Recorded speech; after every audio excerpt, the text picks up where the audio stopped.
often treats its top titles. This year, it could be viewed as even more exciting than usual.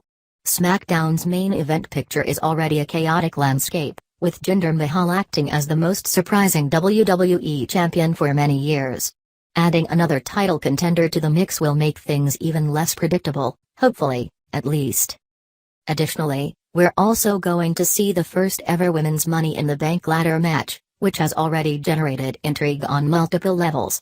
Firstly, there's the question of the winner of the bout, but fans will also be keen to see how the members of the women's division fare under an unfamiliar stipulation.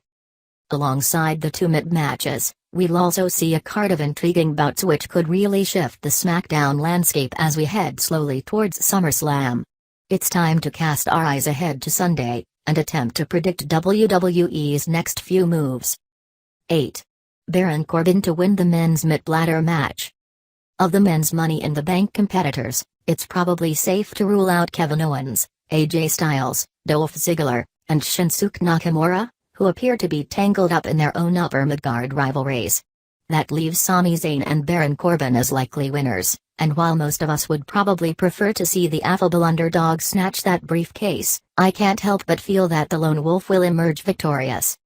Rumors have circulated for a while now regarding Baron Corbin's status on SmackDown. WWE are reportedly keen to position him as the brand's top heel, and booking him to hold the briefcase would be a huge step in doing so. It'll be interesting to see how fans react if this is the case. Corbin's been a divisive figure since his ascent to the main roster, with some viewing him as a proper old-school heel, while others can't find interest in his dour demeanor.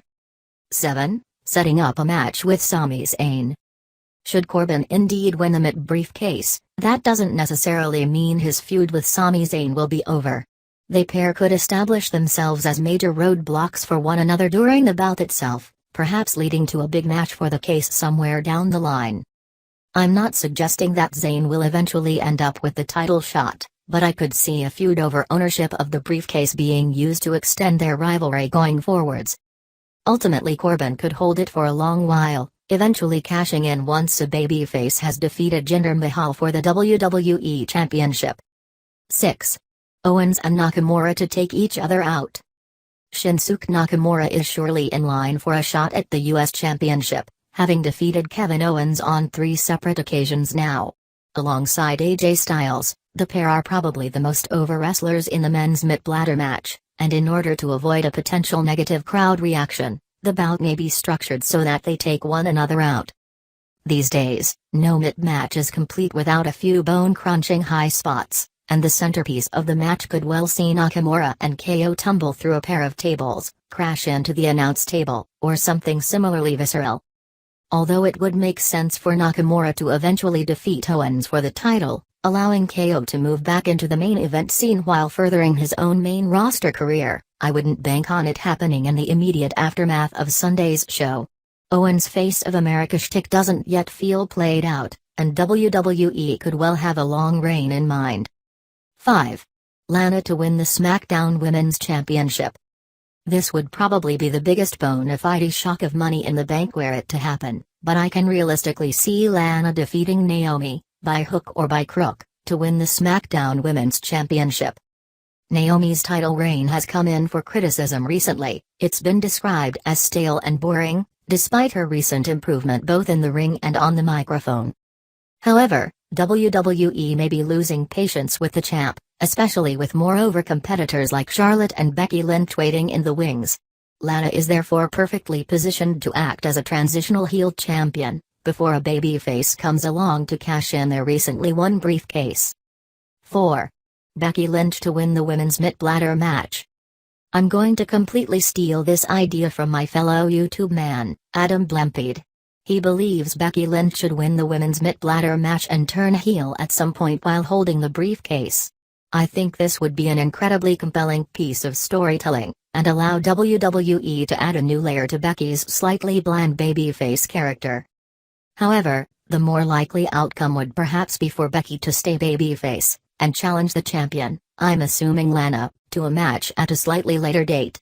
It's been a long time since the briefcase holder announced their title shot ahead of time, but Becky seems the perfect candidate to do so. 3. the Usos to retain their tag team titles. The Usos have been on something of a roll since turning heel, and their successful defense over Breezango, however heartbreaking, has propelled them to a strong feud with the New Day. Both teams are fantastic on the mic, and it'll be interesting to see if their rivalry continues beyond Sunday. This is perhaps one of the toughest matches to call come Sunday night, but I don't think WWE will hotshot the titles onto Xavier, Kofi and Big E quite yet. The Usos have been in great form, and it would be a fitting reward to see the pair carry those belts for a little while longer. 2. Jinder Mahal to retain the WWE Championship. Yes, despite being little more than a jobber before his sudden main event push, Jinder has remained unhindered for the first few weeks of his title reign. The Maharaja defeated Randy Orton at Backlash, with a little help from the Singh brothers, and I fancy him to do so again, perhaps even extending his shock title reign all the way to SummerSlam. The main problem here will be the manner in which WWE book Randy Orton, a man often portrayed as one of the most dangerous in the history of the promotion, to lose again. He was defeated via rather straightforward heel tactics last time around, so maybe something more drastic is needed on Sunday. 1. A Rusev appearance. It feels like Rusev has been on the shelf for quite some time now, and even though a title shot was heavily rumored for his return, that looks to have been sidelined while Jinder Mahal carries the title. Despite this, I think we could well see the Bulgarian make his return at some point during Sunday's pay-per-view, the main question being when. Common sense dictates that Rusev could return during his wife's title match, helping her to victory, but I actually reckon we could see him run in during the main event, costing Randy Orton his rematch and kickstarting a new feud between